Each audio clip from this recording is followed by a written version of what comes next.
Hello, students. How are you today? Vamos para mais uma aula língua inglesa, Teacher Valdo.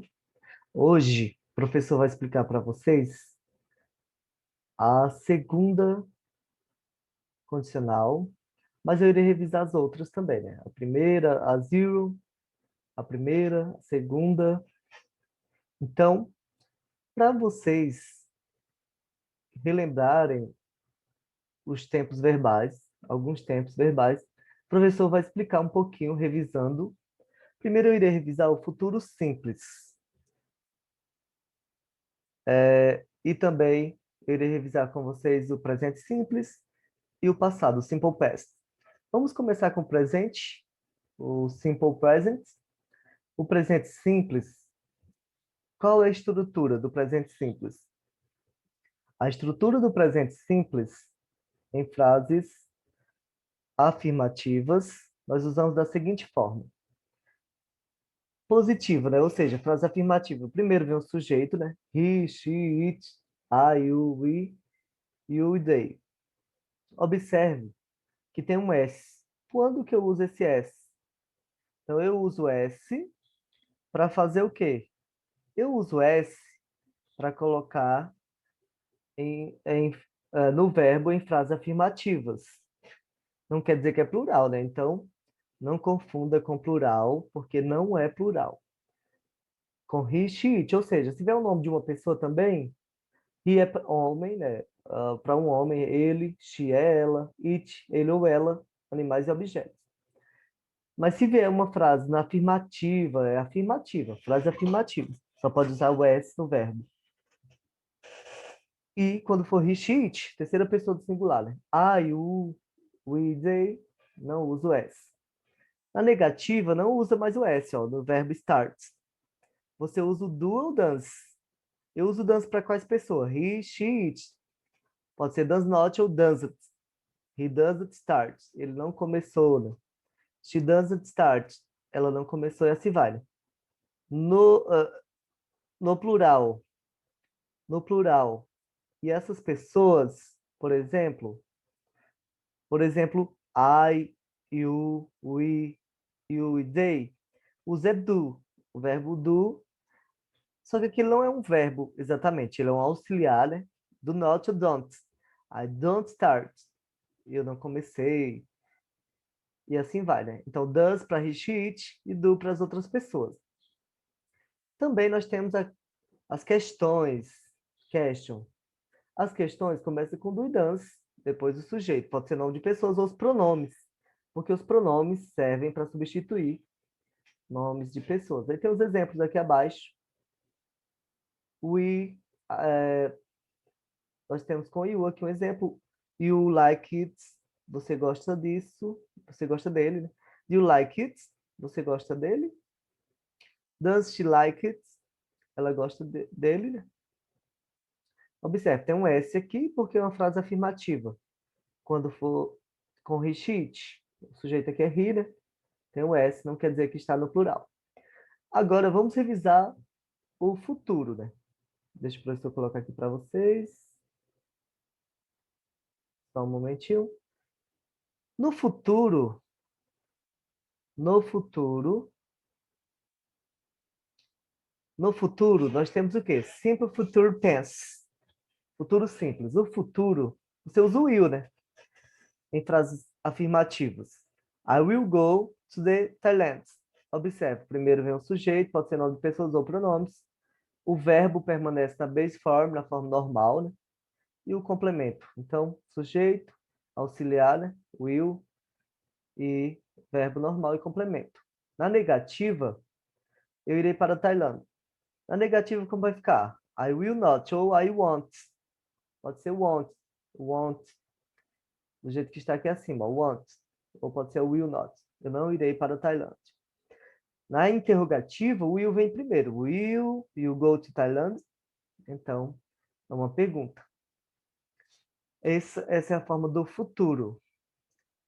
Vamos para o simple past, o passado simples. No passado, nós temos nós temos os verbos na forma o quê? Na forma regular e irregular. Os verbos, está walk, por exemplo, coloca ed, vai ficar caminhar, caminhou, né? Walked, caminhou. Play, jogar, jogou, né? Acrescenta ed nos verbos regulares. Terminou em E, acrescenta ed. Em Y, retira o Y e coloca ed. Por exemplo, mas se vier um play, já modifica. Stop, por exemplo. Ou plan. É consoante, vogal e consoante, dobra o último, acrescenta ed. Quando vem play, vem um A, né? Então não retira o Y.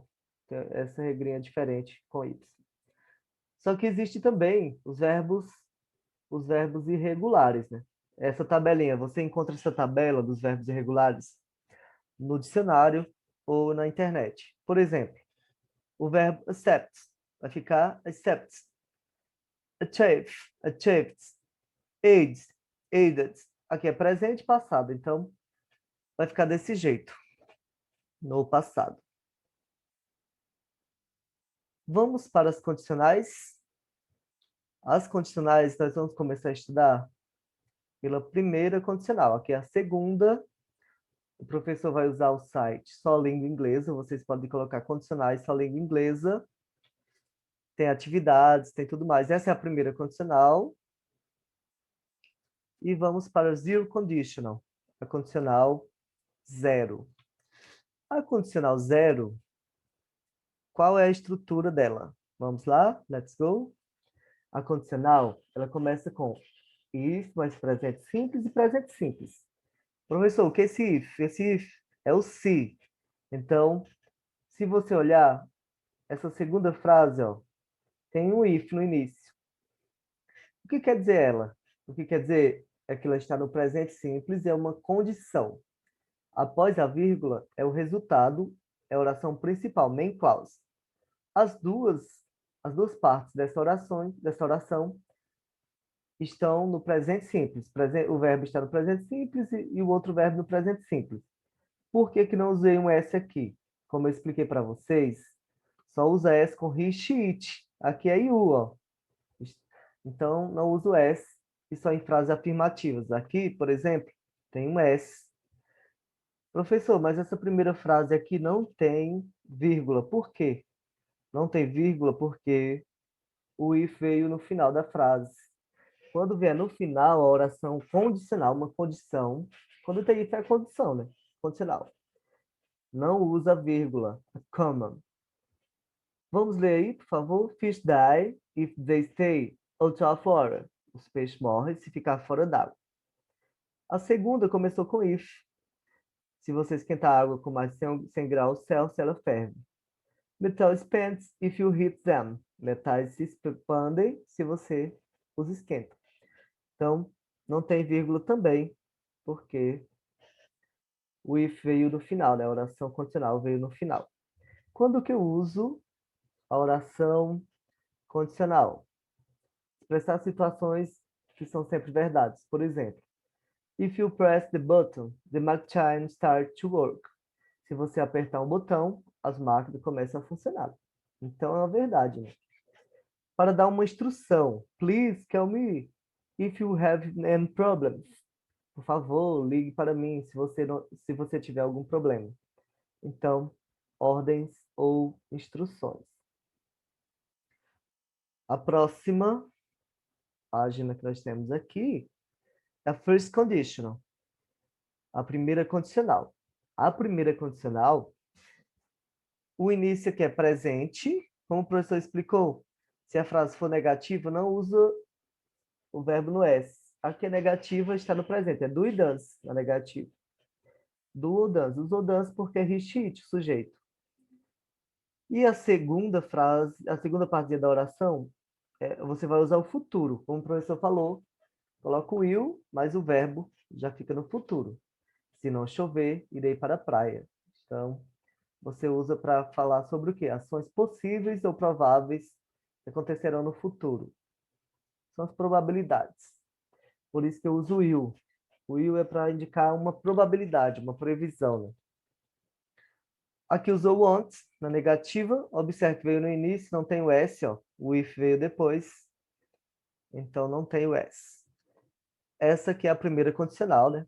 que é presente simples mais futuro. Como que são essas regrinhas? As regrinhas podem variar, né? Porque pode ser negativa ou pode ser afirmativa. Por exemplo, aqui, não usou o S, has também, porque o sujeito é I.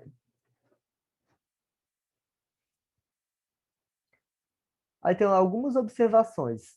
Também pode vir no imperativo. Quando vem no imperativo, é uma ordem ou um pedido. Então, se você quiser fazer um pedido ou dar uma ordem ou instrução a alguém, que é o doctor if you feel sick. Por exemplo, essa frase aqui, chame o médico, ligue para o médico, né?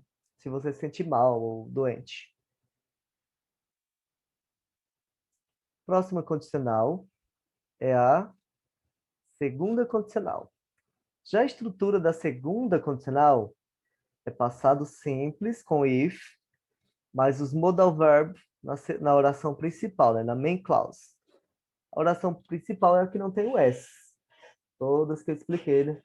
A oração principal não tem o S após a vírgula ou vem no início sem vírgula. If you want the lottery, eu ganhei na loteria. Esse verbo won é win, vencer, né? Ganhar, que é ganhou na loteria. Se eu ganhasse na loteria, eu compraria uma fazenda.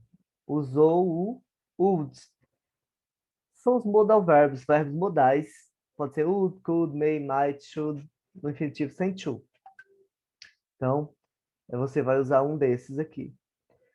Quando vem didn't, professor, quando vem didn't, eu uso did no passado, em frases negativas ou interrogativas. Eu uso did também quando tem o if, né? Não precisa colocar o verbo no passado, né? Nem com ed, nem usar tabelinha, né? Então, você usa did para verbos no simple past. E tem mais exemplos, faça a leitura, vai pausando aí. Aí tem algumas observações, leio também. E na próxima aula, o professor vai explicar a terceira condicional. Então, ainda além dessas, nós temos a terceira condicional, que já é o passado perfeito. Eu irei explicar para vocês o passado perfeito. Na próxima aula eu farei isso. Também irei me enviar a atividade. Bye bye, see you later. Até a próxima.